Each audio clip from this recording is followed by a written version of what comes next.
అందరికీ ప్రభువైన యేసుక్రీస్తు నామ పేరట వందనాలండి. ఈ ఉదయకాల సమయంలో ప్రభువుని మహిమపరచడానికి చక్కటి సదవకాశం. ఈ సమయంలో మరి ప్రార్థన చేసుకుని ఒక పాట పాడి తర్వాత వాక్య సందేశాన్ని మనం ప్రారంభించుకుందాం. ఈ సమయంలో ప్రార్థన చేసుకుందాం. ఈ లైవ్ చూస్తున్న మీరందరూ నాతో పాటు ప్రార్థనలో ఏకీభవించినట్లయితే ప్రార్థన చేసుకుని ఈ మనం కార్యక్రమాన్ని ప్రారంభించుకుందాం. ప్రార్థన. పరిశుద్ధుడివైన తండ్రి, నీ ఘనమైన నామానికై స్తోత్రం చెల్లిస్తున్నాం తండ్రి. అబ్రహాము, ఇస్సాకు, యాకోబు యొక్క దేవా, మీరు మా మధ్యలో ఆత్మస్వరూపుడై ఉన్న విధానముకై స్తోత్రం చెల్లిస్తున్నాం తండ్రి. ఈ ఉదయకాల సమయంలో నాయన నీ సన్నిధిలో ప్రార్థించడానికి మీరు చూపిన కృపకై స్తోత్రం నాయన.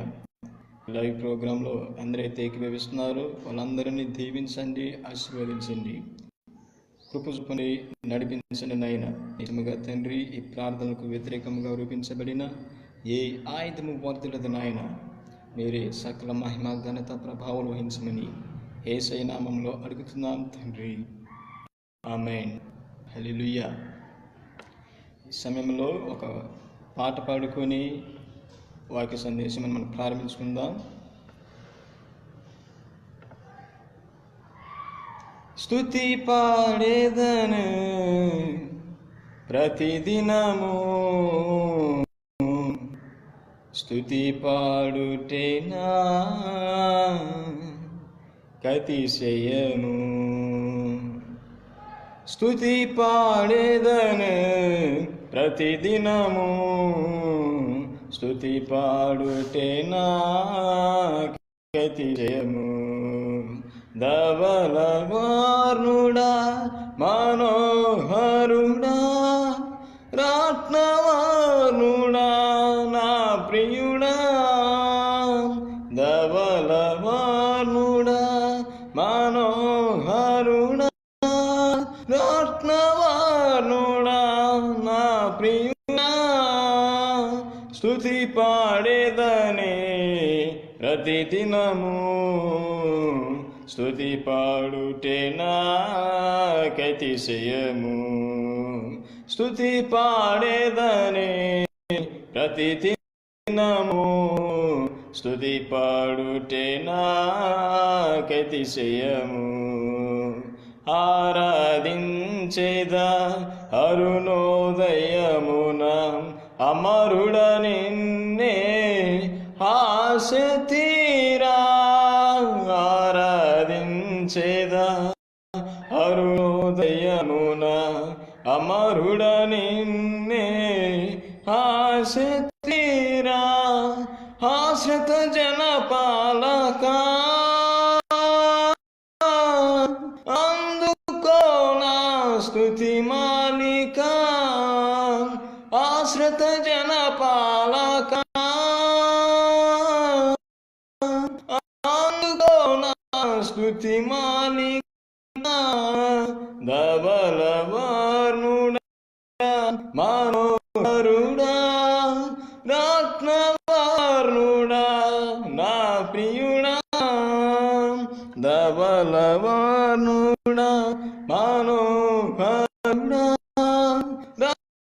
రత్నవర్ణుడా, నా ప్రియుడా. స్తుతి పాడేదను ప్రతిదినము, స్తుతి పాడుటే నాకతిశయము. స్తుతి పాడేదనే ప్రతిదినము, స్తుతి పాడుటే నాకతిశయము. హల్లెలూయా. ఈ సమయంలో మనం దైవలేఖనాలను పరిశీలన చేసినట్లయితే ఈ సమయంలో కీర్తనలు 50వ కీర్తన 20వ వచనాన్ని చదువుతున్నాం. 50వ కీర్తన 21వ వచనం చదువుకుందాం. స్తుతియాగము అర్పించువాడు మహిమపరచుచున్నాడు. నేను వానికి దేవుని రక్షణ కనపరచునట్లు వాడు మార్గము సిద్ధపరచుకొనును. అని ఉంది. హల్లెలూయా. స్తుతియాగము అర్పించువాడు నన్ను మహిమపరచుచున్నాడని దేవుడి సెలవుడు. ఈ స్తుతియాగం తెలుసుకోవాలంటే ముందు ఈ కీర్తన ఎవరు రాశారన్నది మనం తెలుసుకోవాలి. ఈ కీర్తన రచయిత లేవిగోత్రికుడైన ఆసాపు. ఈ ఆసాపు దేవుని మందసం ఎదుట యాజకుడు బలర్పించినప్పుడు వాటిని ఏం చేస్తాడంటే బలి పశువులను పట్టుకొని ఉంటాడన్నమాట. హల్లెలూయా. అయితే దేవుడు అసలు మానవుని కలగజేయడానికి గల కారణాలు ఏంటి మనం కానీ చూసినట్లయితే, దేవుడు మానవుని యొద్ద ఆస్తి ఏంటి అంటే ఒకటి ఆశిస్తున్నాడు, స్తుతియాగం. ఏంటి? స్తుతియాగం. దేవుడు మానవుని కారణం ఏంటి అంటే, దేవుడు మానవుని ద్వారా ఆరాధించాలనుకున్నాడు. దేవుడు భూమి ఆకాశములను సృజించకము ఆయన దూతలను తయారుకుని దేవుడు నిత్యము పరిశుద్ధుడు పరిశుద్ధుడు ఆయనకు అని కోటాను కోట్ల దేవదూతలు ఆయన ఆరాధిస్తున్నప్పుడు వాటిలో కొన్ని దూతలని దేవుడు కెరూపులు, సెరూపులు, మిఖాయేలు, చాలా మంది కొన్ని వందల దూతల సమూహాలని దేవుడు తయారు చేసుకుని మేఘమండల మహిమ సింహాసనం మీద ఆయన నిత్యము ఆరాధించబడుతుండేవాడు. అయితే ఇక్కడేం జరిగిందంటే దేవుడు వాళ్ళలోనే ఒక కెరూబును దేవుడు ఒక దూతని అభిషేకించి ఆ దూత ద్వారా సంగీత కళాకారుని హల్లెలూయా దూతగానాన్ని దేవునికి స్తుతియాగం చేసినప్పుడు ఈ దూత దేవునికి సంగీతం వాయిస్తున్నది అన్నమాట. ఎప్పుడైతే దూత గణాలన్నీ దేవునికి ఆరాధిస్తున్నప్పుడు దేవుడు తన్మయుడై ఆనందించేవాడు. హల్లెలూయా. అయితే ఒకరోజు ఈ అభిషేకించబడిన దూత వచ్చి ఏం చేసింది అంటే దూతలన్నీ పిలిచి ఈ విధంగా అంటుంది, ఏమని? దేవుడు ఇంతగా ఆనందించడానికి గల కారకులు ఎవరంటే మనమే కదా అంటే దూతలు. మీ అందరికి నాయకుడు ఎవరంటే నేనే కదా అంటే మీ అందరికి నాయకుడు నేనే కాబట్టి దేవుడి తర్వాత నేను దేవుని కాబట్టి అరే నన్ను కూడా ఆరాధించండి రా అన్నాయి. అయితే కొన్ని దూతలు నువ్వు ఎట్ట దేవుడు అవుతావు, నువ్వు దూతలు మాలాంటి దూతలమే కాబట్టి నిన్ను ఆరాధించమంటాయి. కొన్ని దూతలు అంటాయి సరే దేవుడి తర్వాత నువ్వు దేవుడు కాబట్టి దేవుడు ఎంతగా ఆనందిస్తున్నాడు కాబట్టి దీనికి కాకుడు మనమే కాబట్టి నువ్వే కాబట్టి మేము నిన్ను ఆరాధిస్తాం, కూర్చొని ఆరాధిస్తూ ఉన్నాయి. హల్లెలూయా. ఇది చూసిన దేవుడు ఏం చేశాడంటే ఈ దూతలను పట్టుకొని పాతాళాన్ని కలగజేశాడు. ఏంటి? పాతాళాన్ని కలగజేశాడు. హల్లెలూయా. పాతాళాన్ని కలగజేసుకుని పట్టుకుని దూతలు ఏం చేశాడంటే అందులో వేసేశారు. వేసినప్పుడు దేవుడు ఈ చేసిన పనికి దేవుని యొద్ద కొన్ని దూతలు ఉన్నాయి కదా, ఈ దూతలు ఏం చేసి మనుషులు బాధ పెట్టుకుని ఏం చేస్తున్నాయి,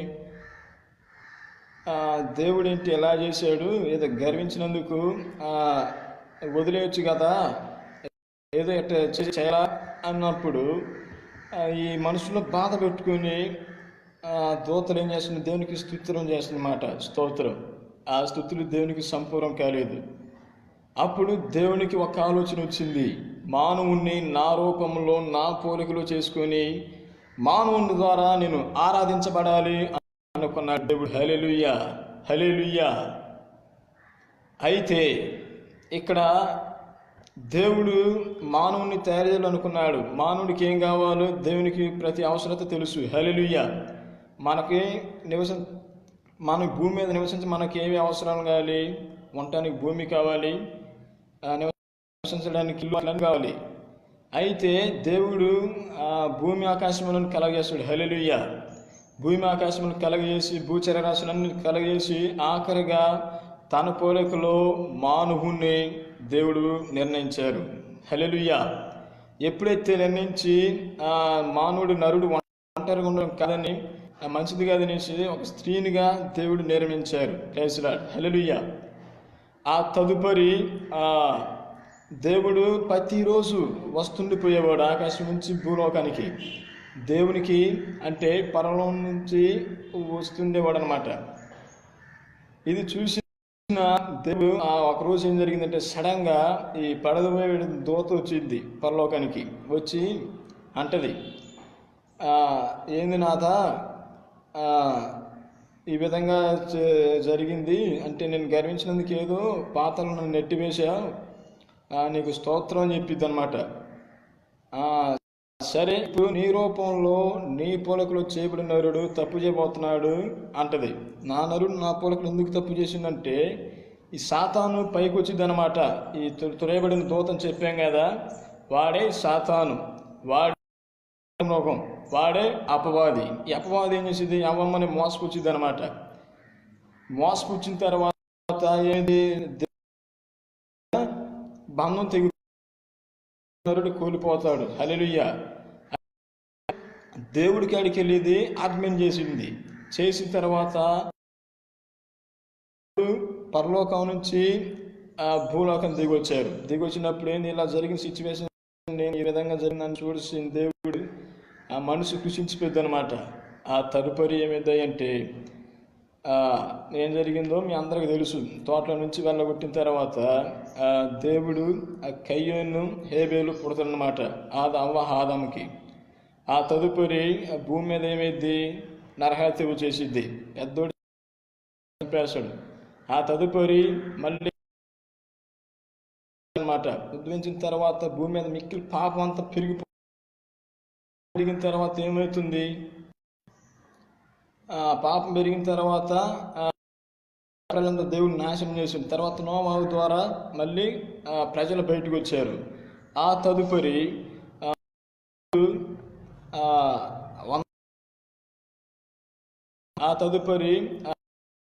ఇస్సాకు, యాకోబులు, ఇశ్రాయేలీలు బయటకు వచ్చారు.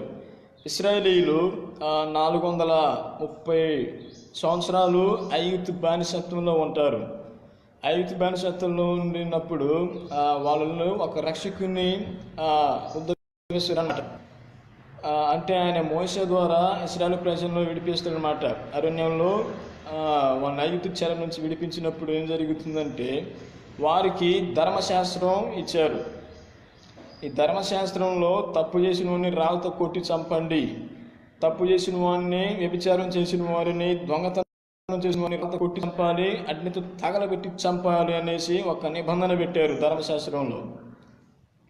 అయితే దేవుడు మళ్ళీ వాళ్ళకి సొల్యూషన్ ఇచ్చారు.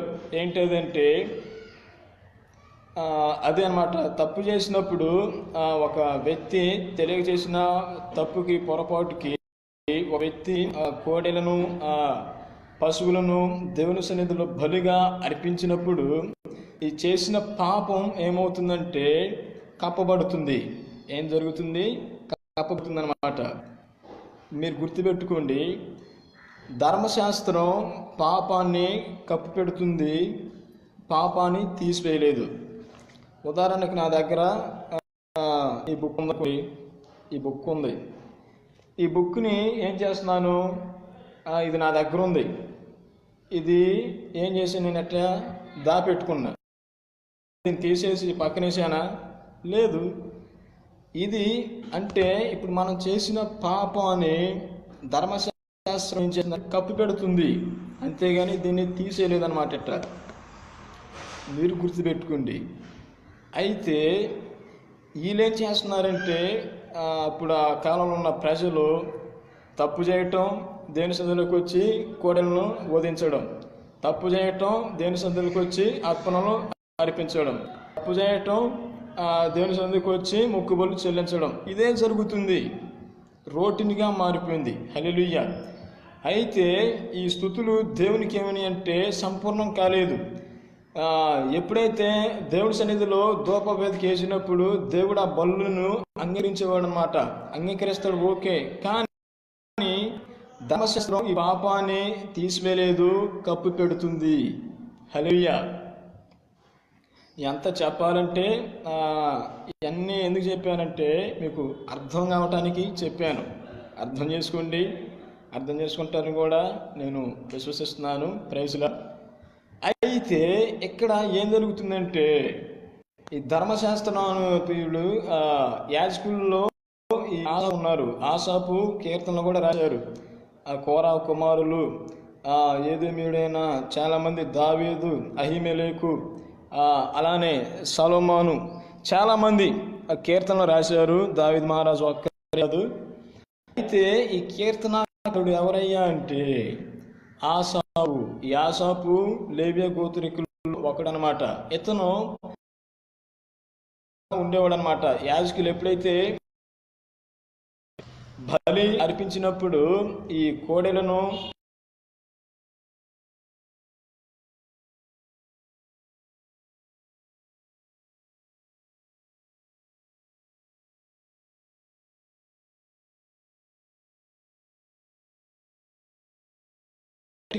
కాకుండా అది ఎప్పుడైతే వాళ్ళకి అంగీకరించలేకపోతున్నాడు, దుఃఖ క్రాంతులు అయిపోయింది. ఎంత చేసినా సరే దేవుడికి మాట రావట్లేదు, జవాబు రావటం లేదు. వీళ్ళు చేస్తున్న పాపాన్ని కప్పి పెడుతున్నారే కానీ దాన్ని తీసివేయలేకపోతున్నారనమాట. అయితే దేవుడు అప్పుడు వస్తుందన్నమాట. దేవుడు ఏం చెప్తున్నాడు? ప్రార్థన చేసినప్పుడు 50వ కీర్తన 1వ అధ్యాయంలో ఉంది. దేవాదేవుడిని యెహోవా ఆజ్ఞించుచున్నాడు, తూర్పు దిక్కున మొదలుకొని పడమటి దిక్కు వరకు భూనివాసుడు పరిపూర్ణ సౌందర్యము గల సియోనుల నుండి దేవుడు వేంచేసి ఉన్నాడు. ఆయన మౌనంగా ఉండడు, ఆయన ముందర అగ్ని మండుచున్నది. ఈ ఎప్పుడైతే చూస్తున్నాడు, ఆయన మౌనంగా ఉండటం, భూనివాసులందరినీ తన వద్దకు రమ్మని పిలుస్తున్నాడు. బలి అర్పించడం కంటే మాట వినటం శ్రేష్టమని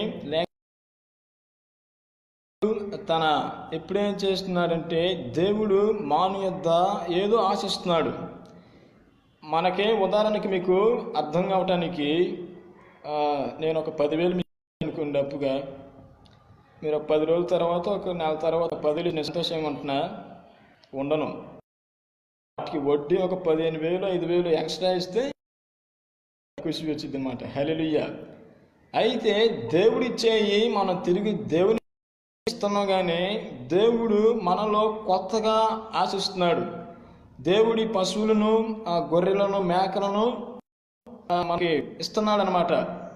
అయితే దేవుడిచ్చిన తిరిగి దేవుడికే మనం సమర్పిస్తుంది అనమాట. అది కానీ ఇక్కడ ఉంటుంది అన్నమాట. 50వ కీర్తన 8వ వచనం కానీ మనం చూసినట్లయితే, నీ బలుల విషయమై నేను నిన్ను గద్దించట్లేదు, నీ దహన బలులు నిత్యం ఎదుట కనబడుచున్నవి. నీ ఇంటి నుండి కోడెనైనను నీ మన నుండి పుట్టినైనను నిన్ను తీసుకునలేదు. అడవి మృగములన్నీ, వేయి కొండల మీద పశువులన్నీ నావే కదా. కొండలలో పక్షులన్నిటినీ నేను ఎరుగుదును, పొలములలో పశ్వదాదులు నా వశమై ఉన్నవి. లోకమును దారి పరిపూర్ణతయు నాయే, నేను ఆకలిగొనినను నీతో చెప్పను. అంటే ఈ భూచరరాశులు, సకల జంతువులన్నీ దేవుడిని చేసిండు, ఆయనే కలగజేసిండు. ఈ మానవుడి ధర్మశాస్త్రంలో ఉండి ఏం చేస్తున్నారంటే, ధర్మశాస్త్ర ప్రకారం దేవుడిచ్చి మళ్ళీ దేవునికే కస అని వేసేసి మళ్ళీ దేవుడు చేస్తున్నాడు. హల్లెలూయా. అయితే మనం ఇచ్చే ఈ దేవునికి సంపూర్ణం కావట్లేదు.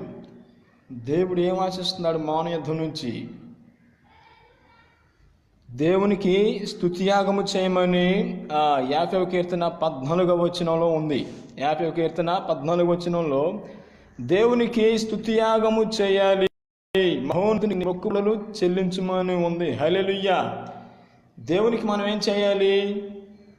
స్తుతియాగం చేయాలి. మానవుడు గుర్తుపెట్టుకోవాల్సింది ఏంటంటే, దేవునికి స్తుతులు చెల్లించాలి. ప్రతి విషయం ముందు దేవునికి కృతజ్ఞత స్తుతులు చెల్లించాలి. మన నష్టం కలిగిన, వేదన కలిగిన, శోధన కలిగిన, ఎలాంటి డిప్రెషన్లో నువ్వు ఉన్నా సరే, ఆ పరిస్థితిని బట్టి నువ్వు ప్రార్థన చేసి స్తుతించినప్పుడు దేవుడు అప్పుడు మహా సంతోషభరితుడవుతాడనమాట. హల్లెలూయా. హల్లెలూయా. దేవుడు మానవుని సృష్టించిన గల కారణం దేవుడు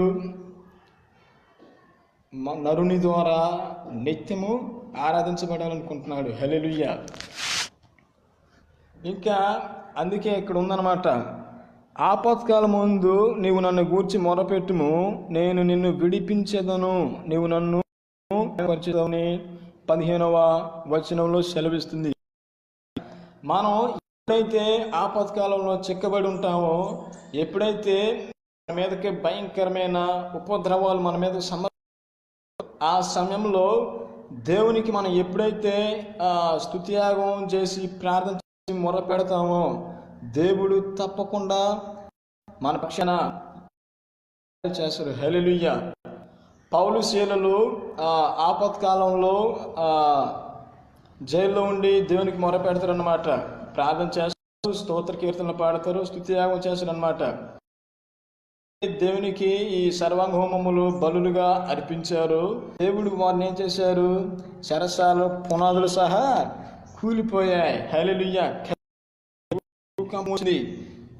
దేవుడు వారికి వేసిన బొండ కూడా మిక్కిలి విడిపోయి అన్నమాట.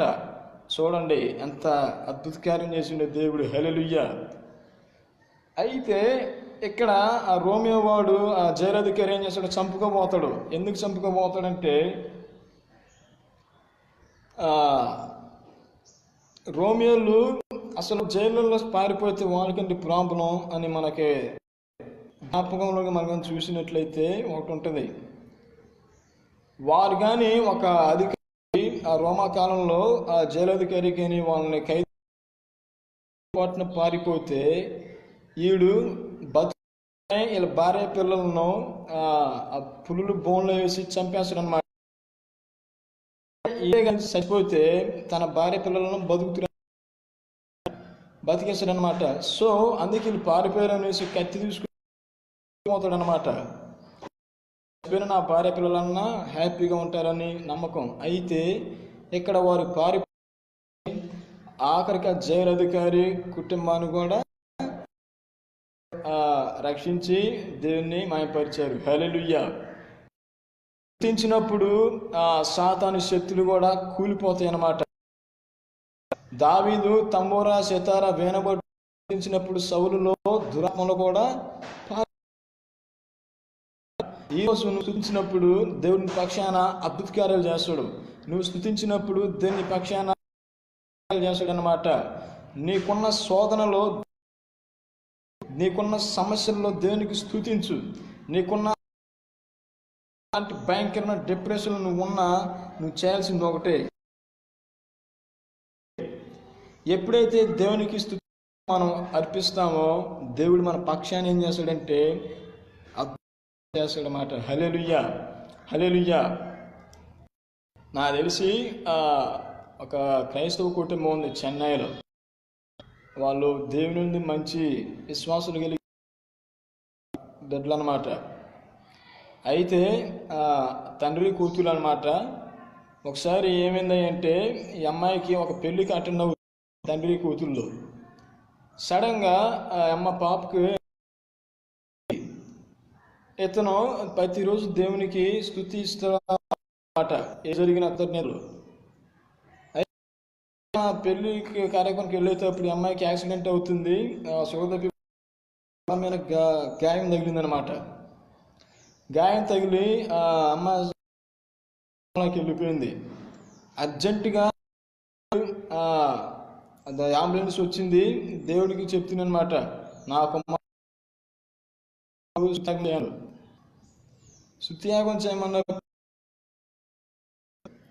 మళ్ళీ హాస్పిటల్కి వెళ్ళినప్పుడు, నా కుమారుడా స్తుతియాగం అర్పించు, స్తుతించు, బాధపడకు, దుఃఖపు ఏం కాదన్నాడు. ఆయన మనసు ఇంకా అంగీకరించలేదు. స్టాఫ్ రూమ్లో అంటే ఆపరేషన్ రూమ్లో థియేటర్ ఇంక అమ్మాయి ఇంకా 15 గంటలు చనిపోబోతుంది. దేవుడేమో ఆత్మ గద్దిస్తుంది, నా కుమారుడా నీ కుమార్తెకి ఏం కాదు, బతికిస్తాను, నువ్వు దుఃఖపడకు, దేవునికి స్తోత్రులు అర్పించు, స్తుతించు చేయనప్పుడు అతను మనసు కూడా అంగీకరించలేదన్నమాట. అయితే ఇంకా అప్పుడు దేవుడు ఏం చెప్తుందన్నమాట, హాస్పిటల్కి తీసుకెళ్లారు. లోన్ ఆపరేషన్ చేసే కార్యక్రమాలలో అప్పుడు షుగర్ స్టేజ్ వచ్చేసింది. ఆ సమయంలో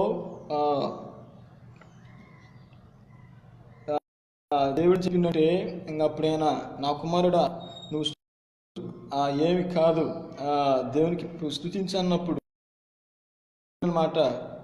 దేవునికి అప్పుడైనా బయట దేవానికి స్తోత్రం అన్నప్పుడు పావు గంట 10 నిమిషాలు చనిపోతాయి. ఆశ్చర్యరీతిగా దేవునికి ఎప్పుడైతే అర్థమైపరిచిందో అమ్మాయి తిరిగి ఇది చిరిగిలేసినప్పుడు దాంట్లో కూడా విచిత్రం చెందారనమాట.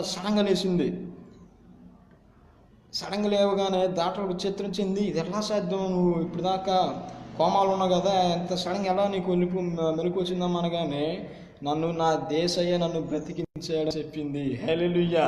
ఆ తండ్రి కూడా మిక్కిలి సంతోషించి బాగా దేవుని నిధులు పరమేశ్వరుడు పెద్ద మోకాలు ప్రార్థన చేసినప్పుడు అది చూసిన చాలా మంది దేవుణ్ణి నమ్ముకున్నారు. Praise Lord. Hallelujah, hallelujah. అది నువ్వు ఎప్పుడైతే నీ జీవితంలో శ్రమలు గుండా వెళ్తున్నప్పుడు బాధపడకు. నీ జీవితంలో శోధన గుండా వెళ్తున్నప్పుడు నువ్వు బాధ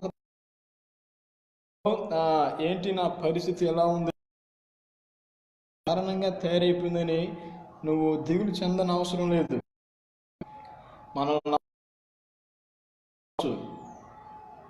మనం ప్రేమించే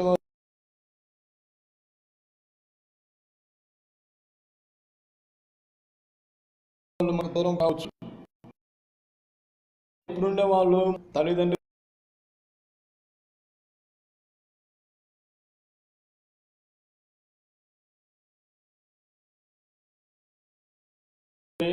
చూసివచ్చు, కానీ దేవుడు ఇప్పుడు నీతోనే ఉన్నాడు. ఆయన విడిచిపెట్టిన బంధుజనులు త్రోసివేసిన ఆయన మనలను విడిచిపెట్టే దేవుడు కాదు. ఎప్పుడైనా సరే దేవునికి స్తుతియాగం చేయాలి. నీ ఎదుట ఎరుకోకూడలాంటి శోధనలు ఉన్నాయా, స్తుతించు. పరిస్థితులు తారుమారుగా ఉన్నాయా, స్తుతించు. స్తుతించినప్పుడు కోటగొడలు కూలిపోతాయి. స్తుతించినప్పుడు సాతాను బంధకాలన్నీ తెగి. హల్లెలూయా. పౌలు శీలలు పాలన చేసి స్తుతించి దేవునికి సర్వహోమములు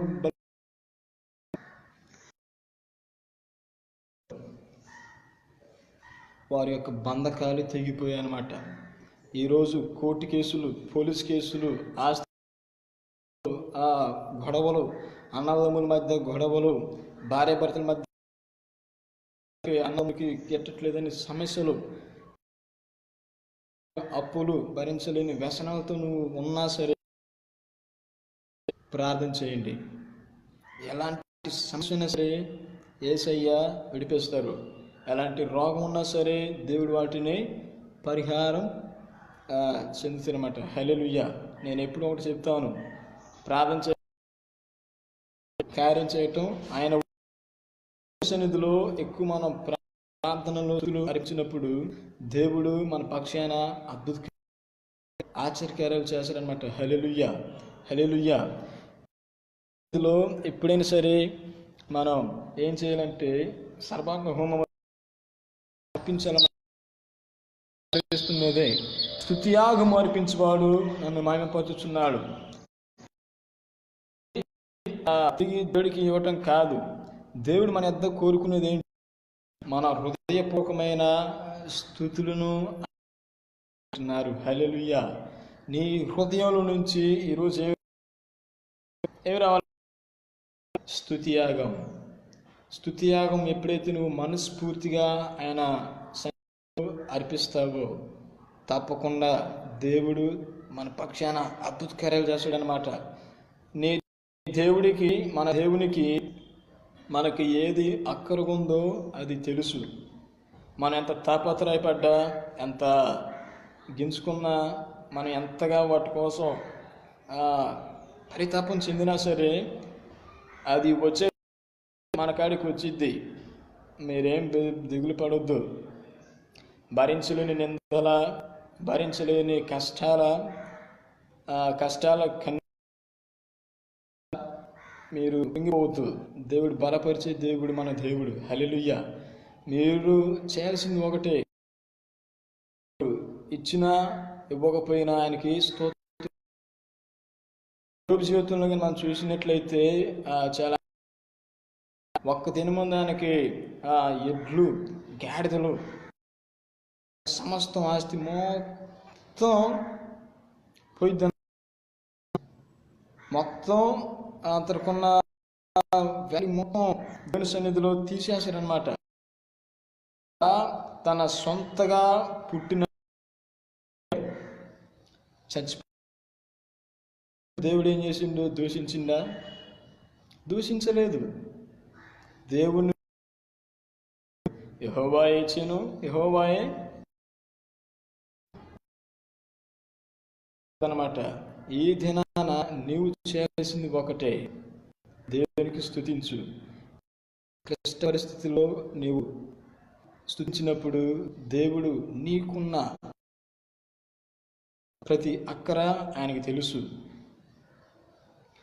దేవుడికి ఈ దినా నుంచి నువ్వు అర్పించాల్సింది ఒకటే, ప్రైజ్ గాడ్. దేవునికి ఇస్తావు, ఆయన నీ అన్నప్పుడు మహా ఆనంద భరితుడైతే మాట. నీకు ఏది కావాలో అది తప్పకుండా మాట. హల్లెలూయా. అదే అంటే స్తుతియాగం చేయాలి. మనం స్తుతియాగం చేసినప్పుడు ఎలా ఉండాలంటే, స్తుతి ఉండాలి విరిగి నలిగిన హృదయంతో. ఎప్పుడైతే మనం ఆ స్తుతులు అర్పిస్తామో దేవుడు మన పక్షాన్ని ఏం చేస్తాడంటే ఆ కార్యాలు చేస్తాడు అన్నమాట. ఏదో చెప్తున్నాను అనేది ఓకే స్తోత్రం అట్ట కాదు. మన హృదయపూర్వకంగా మనసును దేవుని వైపు కేంద్రీకరించి ఆయనకి స్తుతియాగం నమ్మకంగా మనపూర్వకంగా చెల్లించామనుకో, తప్పకుండా ఆయన సన్నిధికి మన దూపాలు చేరుతుంది. హల్లెలూయా, హల్లెలూయా. నేను ఎప్పుడు చెప్తాను, ప్రార్థన చేయటం మన వంతు, కార్యం చేయటం ఆయన వంతు, విశ్వసించడం మీ వంతు. మీకున్న ప్రతి ప్రార్థన చేయండి, ప్రార్థన చేయండి. దేవుని ఎక్కువగా స్తుతించండి. స్తుతించినప్పుడు దేవుడు మన పక్షాన అద్భుత కార్యాలు చేస్తాడనమాట. అందుకే నాకు ఈ పశువులు వద్దు, ఈ కట్టడ వద్దు, ఈ రథ పోటీలు నేను త్రాగుతానా, ఏం వద్దు నాకు. ఆసాపు నాకు కలిసింది ఒకటేనాయ్యా, ఏంటి? స్తుతియాగం. స్తుతియాగం అంటే అద్భుత కార్యాలు చేస్తాడు. హల్లెలూయా. ఈ దినాన నీకున్న సిచ్యువేషన్లో, నీకున్న పరిస్థితుల్లో నీ దేవుని స్తుతించలేకపోతున్నావా? పోయినా పర్వాలేదు, అయితే ఇప్పుడు నుంచే మీరు స్తుతించండి. దేవుని సన్నిధిలో ఎప్పుడైతే మనం ఆయనను ఆరాధిస్తా, దేవుడు నిత్యముగా మీ యందు. హల్లెలూయా. దూతగణ సైనిక సమూహాల కంటే దేవుడు, వీటన్నీ ఉన్నాయి, కొన్ని కోట్ల దేవతలు ఉన్నాయి, కానీ అవి స్తుతించినా కానీ దేవుడికి అంతగా ఆనందిస్తాడో లేదు మనకే తెలియదు. కానీ దేవుడు మనం ఎప్పుడైతే స్తుతిస్తామో అప్పుడు దేవుడు మిక్కిలి సంతోషిస్తాడనమాట. హల్లెలూయా, హల్లెలూయా. ఇదే సత్యం. దేవుడు తన పరమందు ఒకటి ప్రణాళిక కలిగి ఉన్నాడు మానవుని పక్షాన. దూతలన్నీ ఒకవైపు, మానవ కోటి ఒక. అప్పుడు రెండింటి మధ్యలో దేవుడు ఏం చేస్తాడంటే స్తుతించాలి అనుకుంటున్నాడు. హల్లెలూయా. ఆ స్తుతియాగమే ఆయన కోరుకుంటున్న నైవేద్య ధూపం అన్నమాట. ఆయన సన్నిధిలో మనం ఎలా ఉండాలంటే సువాసన ధూపమై స్తుతులను మనం అర్పించాలన్నమాట. హల్లెలూయా. ఒక పాట ఉంటుంది, సువాసన ధూపమై స్తుతులను అర్పించేదం, ధూపమై స్తుతులను. హల్లెలూయా. సువాసన. ఆయన సన్నిధిలో మన స్తుతులు వెళ్ళినప్పుడు దేవుడు పక్షాన్ని ఏం చేస్తాడంటే అద్భుత కార్యాలు చేస్తాడు. హల్లెలూయా. అదే ఈరోజు టాపిక్ కూడా ఇదే. ఏంటి? స్తుత్యాగము అర్పించువాడు నన్ను మహిమపరచుచున్నాడని లేఖనం తెలియజేస్తుంది. నేను వానికి దేవుని రక్షణ కనపరుచున్నట్లు వాడు మార్గము సిద్ధపరచుకునంటే, మనం ఎప్పుడైతే దేవునికి స్తుత్యాగం చేస్తామో దేవుని మనకు అనుగ్రహించబడుతుంది. ఆ దేవుని ప్రసన్నత మనకు వస్తుంది. ఆ దేవునిలో మనం ఎప్పుడు ఉంటామంటే, ఎప్పుడైతే స్తుతులు అర్పించు దేవుని ఉత్సాహంగా మనం ఉంటామో, దేవుని నమ్మి ప్రభుని మారుమని మన పట్ల చేస్తున్న అద్భుత కార్యాలకి, ఆశ్చర్య కార్యాలకి మనం ఏం చేయాలి? స్తుతియాగం చేయాలి. హల్లెలూయా. దేవుని సన్నిధిలో నిరంతరం కృతజ్ఞతాస్తుతులు లేఖనం తెలియజేస్తుంది. అంటే ఏంటి చెప్పండి? దేవుని ఏందంటే నిరంతరం ఆయనకి కృతజ్ఞతాస్తుతియాగం చేసినప్పుడు దేవుడు ఆ మొరను అంగీకరించి మన పక్షాన అద్భుత కార్యాలను చేస్తారు. హల్లెలూయా, హల్లెలూయా. అది దేవుడు కోరుకునేది ఒకటే, స్తుతించడం. హల్లెలూయా. స్తుతించినప్పుడు ఎరుక కోటగొడలు కూలిపోయాయి, ఇప్పుడు ఎర్ర సముద్రం చీలిపోయింది. స్తుతించినప్పుడు బంధకాలు తెగిపోయాయి. స్తుతించినప్పుడు మరణ పడకల మీద నుంచి చాలామంది స్తుతించినప్పుడు దేవుడు ఎన్నో శత్రు పెళ్లిగించబడ్డాయి అన్నమాట. సంఘం ప్రార్థించి స్తుతించినప్పుడు పేతురు చెరసాల నుంచి కూడా విడిపించబడ్డాడని లేఖనాలు తెలియజేస్తున్నాయి. హల్లెలూయా. ఈ దినాన నీవు దేవునికి స్తుతియాగం అర్పించగలవా? నీ హృదయం నుంచి ఆయన ఆశిస్తుంది ఒకటే, భూమి ఆకాశములను కలగేసిన దేవాతి దేవుడు ఆశిస్తుంది వెండి బంగారాలు కాదు, విలువైన వైఢూర్యాలు కాదు, ధనం కాదు, ఏమి కాదు, కానీ ఆయన కోరుకునే ఒకటే, స్తుతియాగం. హల్లెలూయా. స్తుతి సన్నిధిలో అర్పిస్తావా? మీకోసం నేను ప్రార్థన చేస్తున్నాను. అందరూ మరి వర్తమానం ద్వారా మీరు అందరూ బలపడ్డారని నేను నమ్ముతున్నాను. ఈ సమయంలో ప్రార్థన చేసుకుని వాక్య సందేశాన్ని మనం ముగిస్తుందామండి. ప్రార్థన. పరిశుద్ధుడైన తండ్రి, నీ ఘనమైన నామానికై స్తోత్రం నాయన. అబ్రహాము, ఇస్సాకు, దేవ, మీరు మా మధ్యలో ఆత్మస్వరూపులే ఉన్న విధానముకై స్తోత్రం చెల్లిస్తున్నాం తండ్రి. ఎంతవరకు నాయన ఈ లైవ్ ద్వారా నాయన అందరైతే వీక్షించారో వాళ్ళందరినీ మీరు దీవించండి, ఆశీర్వదించండి. వేరే జీవితంలో నాయన ఎక్కడి నుంచి నాయన స్తుతియాగము చేయటానికి, నిరంతరము నిన్ను స్తుతించడానికి మనసును ప్రసాదించండి, కృప చూపండి, నడిపించండి. ఎందరైతే వీటిని వీక్షిస్తున్నారో వాళ్ళందరినీ పేరు పేరున దీవించండి, నడిపించండి. నిత్యముగా తండ్రి, ప్రార్థనకు వ్యతిరేకంగా రూపించబడిన ఏ నాయన ప్రపంచవ్యాప్తంగా జరుగుతున్న సందేశాలన్నింటినీ మీరు మహిమకరముగా, దీవెనకరముగా జరిగించి కృప చూపి ముందుకు మమ్మల్ని నడిపించమని మమ్మల్ని అడుగుతున్నాం తండ్రి. ఆమేన్, ఆమేన్.